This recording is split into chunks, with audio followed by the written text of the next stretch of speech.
ভাইয়া ভোকাবুলারি একটা জঘন্য জিনিস, ভালোই লাগে না, বিরক্তিকর জিনিস, মুখস্থ করি মাথা থেকে বের হয়ে যায়। কি করবো এটা নিয়ে?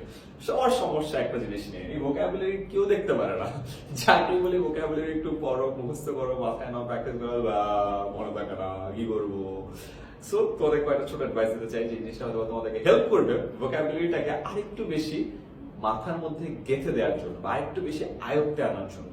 সো ফার্স্ট স্টেপ, তুমি যখন কোনো একটা ভোকাবুলারি পড়বা, ইংলিশ টু ইংলিশ ভোকাবুলারি না পড়ে ইংলিশ টু বাংলা ভোকাবুলারি পড়ো। তার মানে কি? তার মানে হলো, তুমি মনে করো চিন্তা করলা যে পিনাকল, পিনাকল মানে কি? পিনাকল মানে তুমি বলবা pinnacle means apex, top, crest, বা বুঝছো তো, একদম চূড়া। তুমি চিন্তা করো পিনাকল মানে এপেক্স, ক্রেস্ট, এটা তুমি মিলাতে পারবে। যখন তুমি বলবো চূড়া, ও আচ্ছা আচ্ছা, পাহাড়ের চূড়া is the pinnacle of success. বাংলার সাথে মানুষরা বেশি রিলেট করতে পারে। ইংলিশ টু ইংলিশ ভোকাবুলারির জন্য না পড়ে, যেহেতু তোমার mother tongue Bangla, English to Bangla vocabulary পড়ো, দেখো তোমার বেশি মনে পড়বে।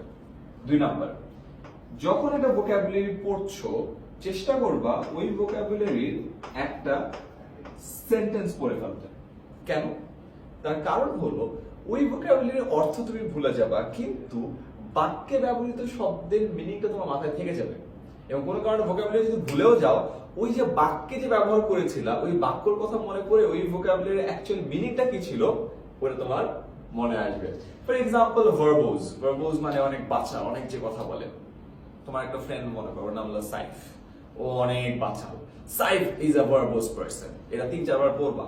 আর তুমি ভার্বোজের মানে ভুলে গেছো, বা তোমার মাথায় থাকবে যে সাইফকে তো আমি ভার্বোজ বলছি না, ও কি যেন, ও হ্যাঁ ও তো কি অনেক বাচ্চা, সারাক্ষণ কথা বলতে থাকে, কথা বলতেই থাকে।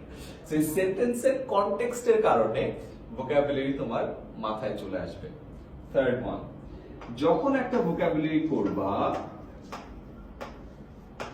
তখন ওটা সিনোনিম এবং অ্যান্টোনিমও যদি পারো তাহলে করে ফেলো। অ্যান্টোনিম না পারলো সিনোনিম গুলো দেখে ফেলো। কেন? যে বললাম না, পিনাকল, এপেক্স, ক্রেস্ট, সবগুলোর মিনিং সেম না, চূড়া।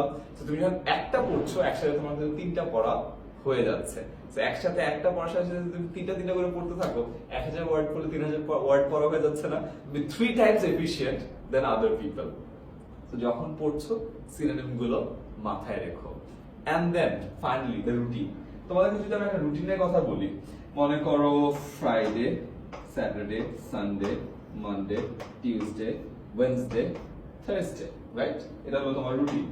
এখন এই রুটিনে যদি আমরা যাই,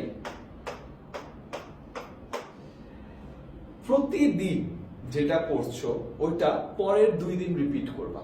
তাহলে যেটা হবে, প্রতিটা পড়া 3 বার করে পড়া হবে, রিভিশনটা দেওয়া হবে, ভোকাবুলারি মনে থাকবে। মনে করো আজকে তুমি এ নিয়ে পড়লা, এ দিয়ে শব্দ, তারপরের দিন তো বি পড়বা, তারপরের দিন সি, ডি, এরপরে ই, এরপরে এফ, এরপরে জি, মনে করো, ঠিক না? এখন মনে রাখো, প্রতিদিন যেটা পড়ছো এটা পরে আরো 2 দিন রিপিট করবা। তার মানে এ প্রথম দিন পড়েছো, এরপরেও এ একদিন পড়বা, এ একদিন পড়বা। বি প্রথম দিন পড়েছো, এর পরের দিনও বি একবার রিভিশন দিবা, বি একবার রিভিশন দিবা। এরপর সি পড়েছো না, এখানে আবার পরের দিন সি রিভিশন দিবা, পরের দিন সি রিভিশন দিবা। ডি পড়েছো না, ডি, ডি। ই পড়েছো না, এখানে ই, ই। এখানে এফ পড়েছো না, এখানে এফ, আবার এখানে চলে আসবে এফ। সো এইভাবে প্রতিটা পড়া যখন একবার করে পড়ছো, আরো 2 দিন রিপিট করছো, তো প্রতিদিন একটা নতুন পড়া তো হচ্ছে, রাইট? আগের 2 দিনেরটা রিপিট হচ্ছে। সো এইভাবে করে যদি দাও, প্রতিদিন দেখো এ একবার, 2 বার, 3 বার, বি একবার, 2 বার, 3 বার, সি একবার, 2 বার, 3 বার, ডি একবার, 2 বার, 3 বার। 3 বার করে যখন মানুষ পড়ে, মাথায় গেঁথে যায়। এটার একটা রুল আছে, সায়েন্টিফিক রুল, এটাকে বলা হলো স্পেস রেপিটেশন এফেক্ট। তুমি যখন একটা জিনিস পড়ার পরে পরের দিনে যাবা, তুমি মেজরিটি ভুলে যাও, কিন্তু পরের দিন যখন তুমি আবার রিভিশন দাও, আবার ওই জায়গায় চলে আসে, আরেকটু গেঁথে যায়। তারপর তুমি আবার কিছুটা ভুলে যাবা, বাট যখন তুমি আবার রিভিশন দিবা, মাথা একটু গেঁথে যায়। তো 3 বার এই কাজটা করলে তোমার মাথায় পুরো জিনিসটা প্রপারলি গেঁথে যায়। এন্ড ফাইনালি চিন্তা করবা, পুরো 1 সপ্তাহ যখন পড়া হয়ে যাবে, 1 সপ্তাহ পড়ার পর একদিন ব্রেক দিবা, 1 অফ ডে। ওই অফ ডেতে গত 7 দিনে পুরো পড়াটা আবার রিভিশন দিবা, পুরোটা মনে আছে কিনা। So it's the 4th time. মাথায় থাকবে না মানে 100% থাকবে। ট্রাই করে দেখো।